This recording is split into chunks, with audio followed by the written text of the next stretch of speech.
Isang mapagpalang araw sa ating lahat. Ako po ay Zarina Espalomat ng ilalahad ko ang natutunan para sa daily devotion na pinamagatang As for me and my family, we will serve the Lord. No?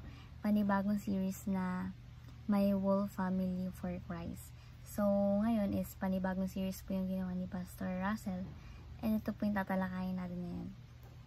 Ang ating scripture po natin ngayon is Joshua chapter 24 verses 15.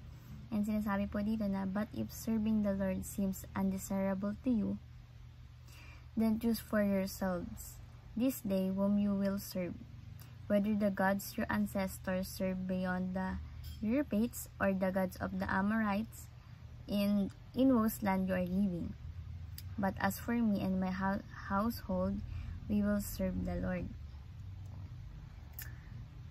So, yung katuruan po natin ngayon is, number 1 is, we are God's missionaries and leaders to our family. So, sinasabi dito na, kung onti pa lang daw po yung sa family natin yung mananampalataya, tandaan daw natin na tayo yung missionaries ng ating Panginoon, no, para sa ating pamilya. Ayun po yung sinasabi dito, no. Then, sa buhay natin, mahirap mag-share ng gospel sa pamilya natin, di ba? Aminin natin kapag mag-share tayo is parang iisipin natin na wag na lang kaya kasi pagtatawanan lang naman. Parang ganun yung iniisip natin. Kaya, sa buhay natin is mahirap mag-share ng gospel sa pamilya, no? Pag nag-share tayo, aminin natin na parang, ay, sinasabi ko na pagtatawanan tayo ng pamilya natin. Like, parang magugulat sila na, ikaw ba yan? May ka lang, parang ganun po, no, or etc. But aside from that, no, sinasabi na patuloy lang tayo magpabago sa ating Panginoon. And at the same time is, wag na tayo magbigay ng mga excuses na iba na lang yung mag-share ng gospel. Like, maghihintay ka kung sino mag-share ng gospel sa pamilya nyo, yung ganun daw po, no. Wag na po natin hintayin, no. So, sinasabi na para tayong si Joshua na ililid yung fam natin patungo kay Jesus Christ, no? Pero dapat, bago mo gawin yun is, dapat nakikita sa'yo ng family mo na binabago ka ng ating Panginoon, no? Para nang sa gayon, pag na-share ka ng gospel is talagang attentive sila na papainggan ka talaga nila.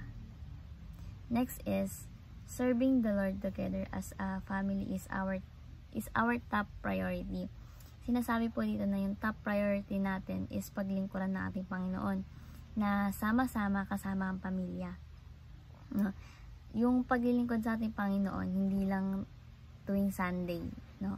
Ay yung sinasabi dito na sa nakaraang devotion natin na ang paglilingkod kay God is hindi lang tuwing Sunday, hindi lang sa church, no? Si Lord yung naglalagay sa puso natin kung ano yung nararapat sa atin na career, no?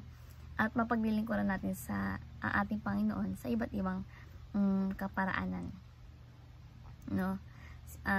Hindi lang sa church, hindi lang pagsamba, pagkanta, or etc., no? So, yung gusto natin is yung magulang natin, kapatid natin is nag-serve kay Lord sa iba't ibang fields, no? Ito po yung sinasabi na serving the Lord together as a family is our top priority. So, next is our spiritual legacy is our greatest joy now and throughout eternity. So, sinasabi ito na kung maganda yung buhay natin or maganda buhay ng iba or yung ibang member ng family natin is maganda yung buhay nila, maganda yung pamumuhay nila, but hindi sila nababahagian ng word of God, wala silang Lord sa buhay nila, ibig sabihin po nun is hindi sila magiging masaya kahit napakaganda ng buhay nila, no? Parang may kulang. Ayun po yung sinasabi dito, no? And magiging kaligayahan natin dito is maging kaligayahan natin yon dito sa lupa't sa mabawalang hanggan. Yung sinasabi na our spiritual legacy is our greatest joy now and throughout eternity, no? Bilang application, number 1 is start praying for the salvation of each our family members. So, sinasabi dito na simulan na natin ipanalangin yung salvation ng ating mga magulang, pamilya, miyembro ng pamilya, no. So gawin natin is walang sawang panalangin, walang humpay na panalangin. Ay yung sinasabi dito na ibigay natin yung mga magulang natin sa Panginoon, no. Ilapit natin sila at magbahagi tayo ng word of God na maglalapit sila patungo sa Panginoon natin na si Jesus Christ, no. Hayaan natin si God na magpalambot sa puso nila. Si Jesus Christ yung gagawa, no, yung tatakbo sa buhay nila. And the end is Maria's din na walang kabuluhan ng buhay kung wala tayo sa ating Panginoon. Kung wala tayo sa piling ng Panginoon, is walang kabuluhan yung buhay. Ayun po yung pinaparating dito, no. Next is share the gospel with our family, empowered by the Holy Spirit. Sinasabi dito na hindi sapat yung nananalangin lang tayo. Hindi sapat yun, no. So tayo na yung mag-share ng gospels in our family.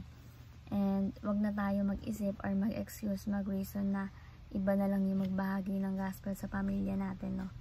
Wag daw po tayong ganun. Kailangan na natin is magtiwala sa Panginoon. So mahalagang empowered, no, empowered by the Holy Spirit, na kapag nag-share tayo ng gospel, need lang natin ibuka yung bibig natin para sa Santong Espiritu. Kapag nangyari yun, ang Santong Espiritu na yung kikilos, no, para magbahagi tayo sa iba. So pinasabi dito na yung pag-share mo ng gospel is wala yan sa galing, no? Wala yan sa galing ng pananalita mo, wala yan sa kung anong galing mo. Nasa nasa Santong Espiritu yan, kung paano siya kumilos, kung paano niya sabihin yun sa yung pamilya, yung word of God, no. And lastly is serve the Lord and lead your family by example. So sinasabi dito na kung gusto mo ba, kung gusto daw natin na mag-serve yung family natin kay God, is dapat tayo yung mauna. Tayo yung maunang maglingkod sa ating Panginoon. So ipakita natin na yung ginagawa natin nagawain is paglilingkod sa ating Panginoong Hesukristo. And ipakita raw po natin na nababago tayo araw-araw dahil sa ating pag-aaral ng salita ng Diyos, no? Yung gospel, yung word of God. So ipakita po natin yun sa ating mga magulang. And sinasabi dito na kapag respect ka, respeto ka as a mananampalataya, as a Christian, susundin ka. Kumbaga kapag nag-share ka ng word of God, talagang papainggan ka nila. Ay po yung sinasabi dito, no. Kapag nakita ka niya nagbabago, pagbukas pa lang ng bibig mo about share of God, about gospel, talagang sinasabi na papainggan ka. Kasi nga, nakikita sa iyo yung pagbabago, nakikita sa iyo yung pagkilos ni God sa buhay mo. And sana lahat ng member ng family natin is makilala sa ating Panginoong Hesukristo, no. Lahat sila is mapalapit, no, at paglingkuran ng ating Panginoon. So napakaganda ng ngayon, series na my full family for Christ, no. Sana yung family ko and family ng mga nanonood is mapalapit kay Christ, no, na ma-share natin sila ng gospel and the same time paglingkuran nila ating Panginoon. So as for me and my family, we will serve the Lord, no. Ang saya siguro nun na kapag kayong pamilya ay sama-sama maglingkod sa ating Panginoon, and di ang Panginoon ay sobrang tuwa at nagsasaya sa langit, no. So ayun lamang po aking natutunan. Sana maisaboy natin yung teaching and application and may share natin sa iba ang ating mga natutunan, and at the same time sana yung family natin is mapalapit kay God, no. Tulungan tayo ni God, ipag-pray natin sila kung kaninang salvation, no. Walang humpay na pag-pray. So thank you po sa pakikinig at God bless po sa ating lahat.